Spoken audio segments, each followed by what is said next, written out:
आज का जो लाइव सेशन है जी वो 3 हिस्सों पे कंसिस्ट होगा। पहला 2 टैक्सेस के अपडेट्स हैं, फिर हम परक्विजिट्स के ऊपर जो है वो सेशन करेंगे, और एंड पे मैं जो बेनिफिट्स हैं वो टैक्स मैनेजर के कोर्स के हैं उसके बारे में बात की जाएगी। तो मैं पहला हिस्सा जो आपसे शेयर कर रहा हूँ जी, जो अमेंडमेंट्स दो जो अमेंडमेंट्स आई हैं, टैक्सेस अपडेट्स हैं, वो मैं शेयर करने जा रहा हूँ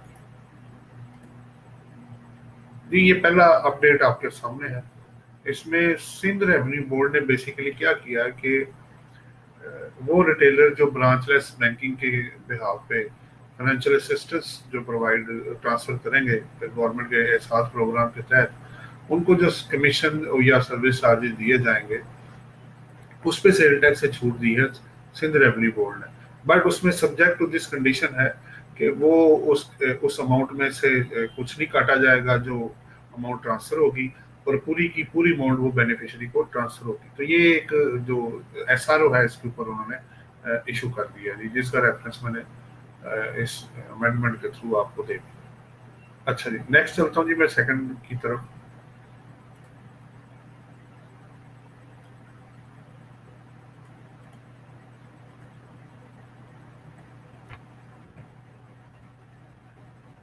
ये जी सेकंड अमेंडमेंट है।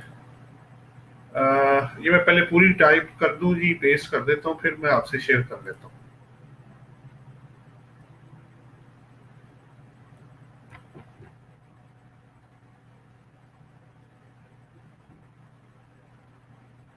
ये जनाब आपके सामने जो सेकंड अमेंडमेंट है जो एसआरओ के थ्रू आई है वो सेल टैक्स लॉ के अंदर है। बेसिकली बात ये हो रही है कि आपको पता होगा कि सेक्शन 8B(1) है, उसके तहत जो है इनपुट जो है आप आउटपुट के 90% से ज्यादा स्पेसिफिक केसेस में नहीं ले सकते। अब उसमें हुआ ये है कि पहले एक एसआरओ था जिसमें 10 डिफरेंट ट्रांजेक्शन थी, जैसे पार्ट 1 के अंदर, और उसका पार्ट 2 भी था। तो पार्ट 1 तो उसी तरह ही है कि जो डिफरेंट ट्रांजेक्शन है जिसके ऊपर इनपुट की लिमिटेशन अप्लाई नहीं होगी, यानी वो इनपुट अपना 100% क्लेम कर सकते हैं। उसकी तो मैं अभी बात करता हूँ, लेकिन अमेंडमेंट बेसिकली की गई है पार्ट 2 के अंदर, जिसमें उन्होंने जो टीयर 1 में लोग रिटेलर जो टीयर 1 में आएंगे वो रजिस्टर्ड हो जाएंगे, पॉइंट ऑफ सेल को अपने को एफबीआर के साथ करा लेंगे सेल टैक्स रूल 2006 में। तो उनको 95% तक जो है वो अपनी एडजस्टमेंट जो है वो क्लेम कर सकते हैं। नंबर 1 तो ये है। नंबर 2 ये है कि जो वो 10 केसेज हैं जिन पे 1190 एसआरओ है, वो आपके सामने लिस्ट अवेलेबल है। वो ऑलरेडी उसी तरह ही है कि जो पहले ठीक है, जिन पे ये अप्लाई नहीं होता, यानी वो 100% इनपुट क्लेम कर सकते हैं, जिनमें आपके सामने है कुछ खास मैं दे देता हूँ। डिस्ट्रीब्यूटर्स हैं, गैस डिस्ट्रीब्यूशन कंपनीज हैं, फर्टिलाइजर मैन्युफैक्चरर हैं, ऑयल मैन्युफैक्चरिंग कंपनीज हैं, पेट्रोलियम रिफाइनरीज हैं, फर्टिलाइजर मैन्युफैक्चरर्स हैं, जीरो रेटेड वाले हैं, प्रोवाइडेड कि उनकी 50% से ज्यादा टैक्सेस सप्लाई जो है वो जीरो रेटेड से हो रही हो। फिर उसके बाद इसमें जो मैन्युफैक्चरर और इम्पोर्टर हैं, अगर वो पे कर देते हैं सप्लाई के वक्त, तो फिर जो उसके आगे जो बंदा होगा अदर देन जो इम्पोर्टर के मैन्युफैक्चरर के अलावा होगा, अगर वो 3% वैल्यू एडिशन अगर कमर्शियल इम्पोर्ट वाले पे कर देते हैं 12 शेड्यूल के मुताबिक, तो वो उस पर भी, लेकिन प्रोवाइडेड कि 50% ऑफ तमाम टैक्सेबल परचेज का जो पोर्शन है उससे ज्यादा जो इम्पोर्ट आप कमर्शियल इम्पोर्टर। फिर जो मैंने ऊपर आपको कहा मैन्युफैक्चरर है, अगर अदर देन मैन्युफैक्चरर अगर कोई रजिस्टर्ड पर्सन है वो इम्पोर्टर और मैन्युफैक्चरर के बिहाफ पे कर देता है, और 80% से ज्यादा उसकी सप्लाई थर्ड शेड्यूल आइटम है, तो वो भी इसमें शामिल नहीं होता। तो ये मुख्तलिफ 10 केसेस थे जिसके अंदर जो ऑलरेडी इनमें कोई चेंज नहीं है। चेंज सिर्फ मैंने आपको बताया कि वो सिर्फ इसके पार्ट 2 के अंदर आया है, जिसमें टीयर 1 में जो बंदे रजिस्टर्ड होंगे उनको 95% तक इनपुट क्लेम वो कर सकते हैं। अब मैं चलता हूँ जी दूसरे सेशन की तरफ, जो रिलेट करता है आपका आज का इनकम फ्रॉम सैलरी है। जो परकोजेट्स के अंडर जो हमने डिस्कशन करनी है उसका मटेरियल पहले मैं टाइप कर देता हूँ, पेस्ट कर देता हूँ, फिर आपसे डिस्कशन कर लेता हूँ।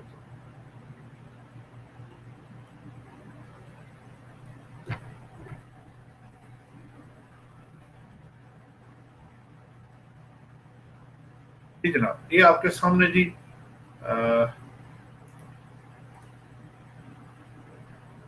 मैं एक एक करके आपसे बात कर देता हूँ इसके अंदर।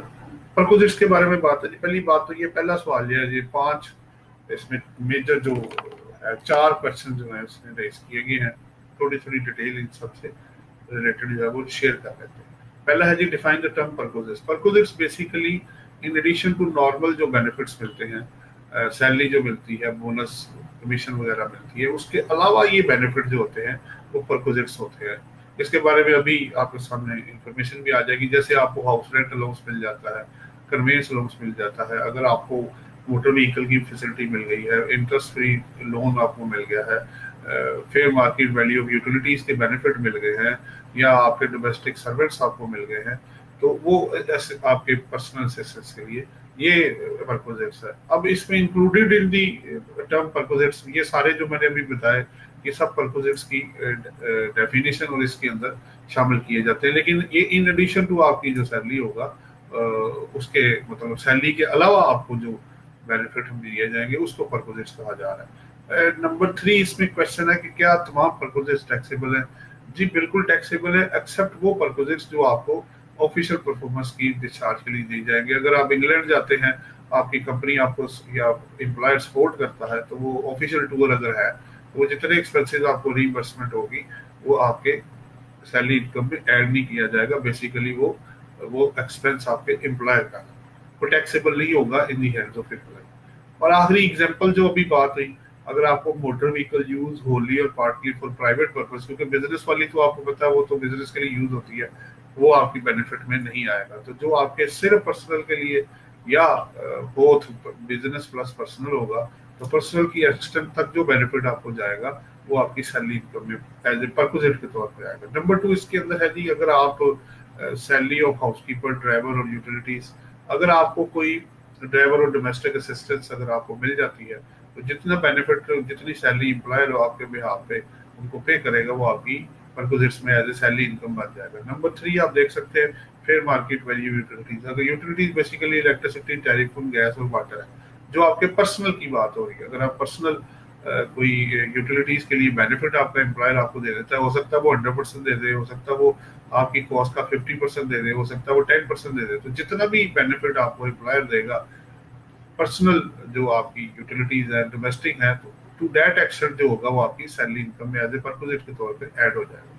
फिर आगे एक्चुअल अमाउंट वेव्ड और ऑब्लिगेशन डिस्चार्ज बाय एम्प्लॉयर। अगर आपका लोन को एम्प्लॉयर माफ कर देता है या डिस्चार्ज कर देता है आपके बिहाफ पे, और ये प्री कंडीशन होती है कि वो बाद में आपसे रिकवरी नहीं करेगा, तो वो आपकी बेनिफिट बन जाएगा टू दैट एक्सटेंट। अगर आपका एम्प्लॉयर आपके बिहाफ पे 1 लाख लोन पे कर देता है या माफ कर देता है, तो वो आपका परक्विजिट बन के आपकी सैलरी इनकम में ऐड कर दिया जाएगा। नेक्स्ट है जी, अगर आपका जो एम्प्लॉयर है आपको कोई प्रॉपर्टी या सर्विसेज कंसेशनल रेट पे या फ्री ट्रांसफर कर देता है, तो जितनी वो वैल्यू आपको बेनिफिट पहुंचेगा, जितना कंसेशनल रेट होगा या जितना बेनिफिट आपको पहुंचेगा, परक्विजिट के तौर पे आपकी सैलरी इनकम में ऐड हो जाएगा। नेक्स्ट है मेरे पास, अगर आपको अकोमोडेशन या हाउस की फैसिलिटी अगर आपको मिलती है, तो उसका भी 45% या fair market value which average जो हायर होगा वो आपकी सैलरी इनकम में परक्विजिट के तौर पे ऐड किया जाएगा।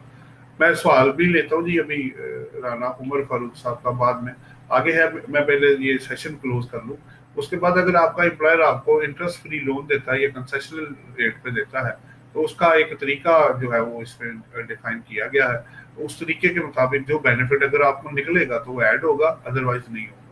इसके अलावा अगर आपको कोई भी इन स्पेसिफाइड बेनिफिट्स के अलावा अगर कोई बेनिफिट आपको एम्प्लॉयर देता है, तो वो आपकी सैलरी इनकम में ऐड कर दिया जाएगा, but other than for the discharge of official performance. अच्छा जी, आगे मैं सवाल एक ले लेता हूँ जी। उन्होंने कहा है 214D notification please explain which issued on 24 अप्रैल 2020।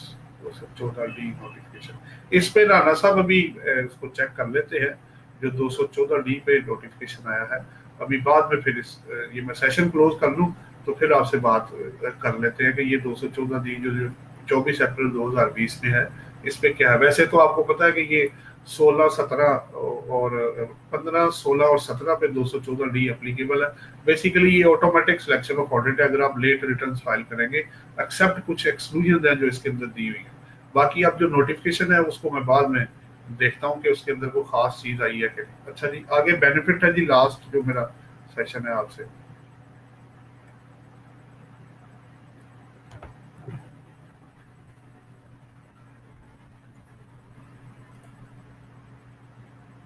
जी ये टैक्स मैनेजर का बारहा जी काफ़ी वीडियोस में हम इसको अपलोड भी कर चुके हैं और बता चुके हैं लोगों को कि हम टैक्स मैनेजर का कोर्स फिजिकल तो नहीं अब हो रहा, जब इंशाल्लाह ये कोरोना वायरस की वबा से हम बचते हैं तो फिर फिजिकल दोबारा इंटैक्ट कर देंगे।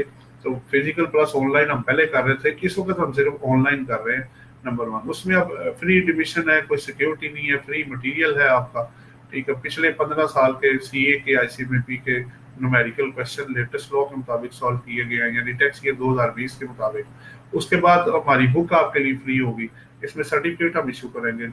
हम डिजर्विंग स्टूडेंट्स को डिस्काउंट भी देते हैं जी, डिपेंड करता है केस टू केस बेसिस पे।